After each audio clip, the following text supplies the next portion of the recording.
Hi, my name is Derek Cransell, and this is my testimony about how God blessed me through someone.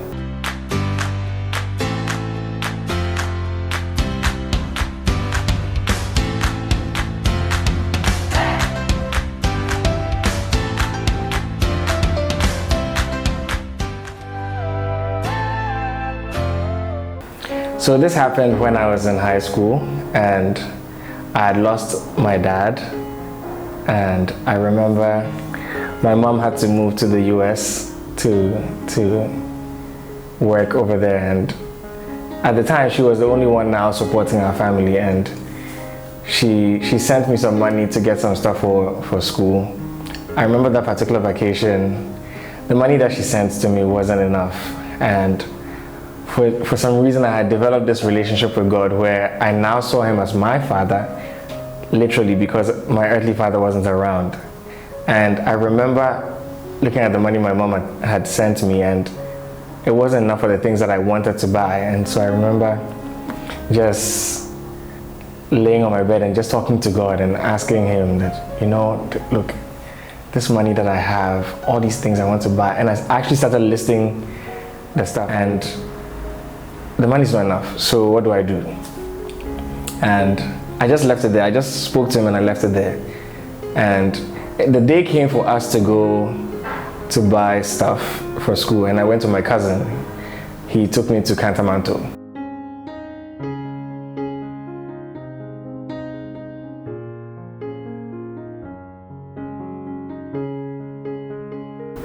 And we started shopping for stuff. And while we were on the way there, one of my aunties called me and said she had to give me something for school, so when I'm ready I should pass by her shop. She has a boutique in Accra, but I'd never even been to the boutique, and honestly I didn't even think anything of what she said. So I went to Cantamanto with my cousin and we started buying stuff, and I remember we bought a pair of loafers. So I got that, I sorted that out, and now I was trying to buy some jeans. And for some strange reason, every time I went to get the jeans, I would look at the jeans and I just hear a voice tell me, don't buy it. So it was odd, but I just decided, you know what, okay, I won't buy it.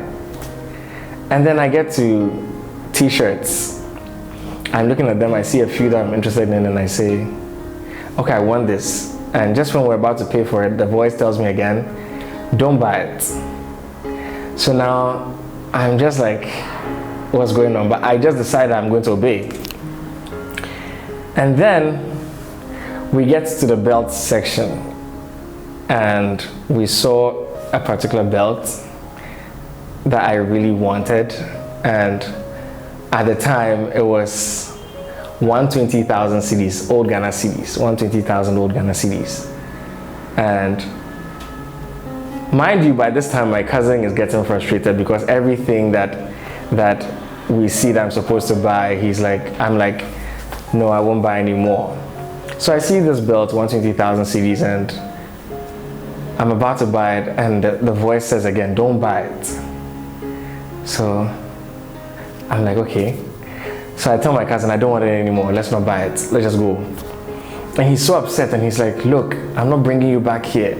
After today, we're done, because if I'm going to bring you all the way here from Adenta and you don't buy anything, then what's the point? So he just got upset, and I was like, okay, it's fine.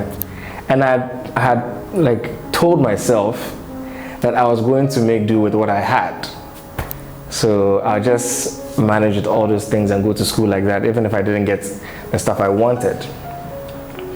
And when we're going back home, I remember that my aunt said we should come to collect something from her.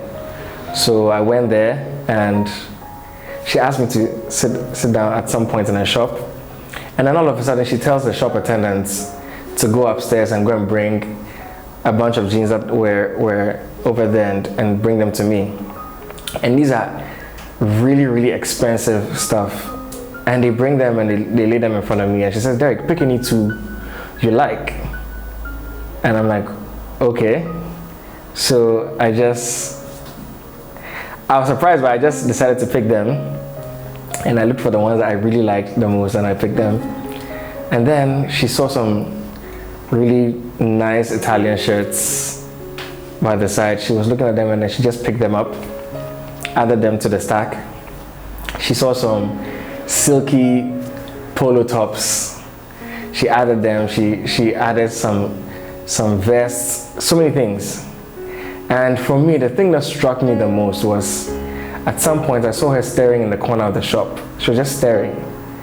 And then she asks me to get up and go, and she was like, Derek, go to that corner and pick any belt that you like. And I was just blown away, because the very things that I was going to buy from Kantamanto were now the very things I was being given in this shop, and I didn't even expect it. So I go and pick the belt I was most attracted to, and as I said, this is a luxury boutique, and so the stuff over here are really expensive. And after that, she decided to collate the prices, and this is what blew my mind. I do not remember the prices of the other stuff. The only price I remember is the price of the belt. And if you can remember, the belt that I saw at Kantamanto was 120,000 cedis. And now when she was billing herself for this belt, I heard them mention the price of the belt, and it was 120 euros.